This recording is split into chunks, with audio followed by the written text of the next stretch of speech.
Americans have a right to know who is trying to influence their vote and who is working to influence our government. However, unlimited spending from wealthy special interests prevents us from making progress on key issues like healthcare and a fairer tax system. We need real transparency about who is spending big money on elections to reduce the influence of wealthy special interests. A lot of political money remains hidden.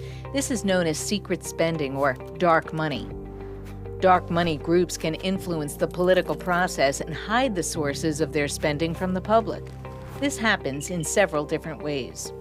Nonprofit advocacy groups are generally not required to reveal their donors even when they spend money directly on election ads or other political activities. Super PACs can raise and spend unlimited amounts of money to influence elections.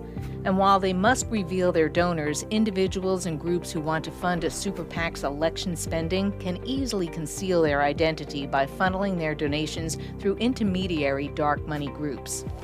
LLCs or shell companies can be established with minimal information and are sometimes created to disguise the identity of the true sources of political spending. Our political ad laws are completely out of date and include loopholes that leave a lot of online election advocacy totally unregulated. At the same time, digital political spending has been increasing exponentially. As a result, it's easy for wealthy special interests to influence our elections in secret, gain control over the policy agendas of elected officials, and prevent government from addressing key issues that matter to most Americans. So what can be done? There are a few simple policy solutions that could help restore transparency to our elections. If a political ad is run by an outside group or super PAC, it should be required to identify the top 3 donors who helped pay for it. When large contributions are funneled through intermediary entities before being used for election spending, the transfer should be disclosed and the money should be required to be traced back to its original source.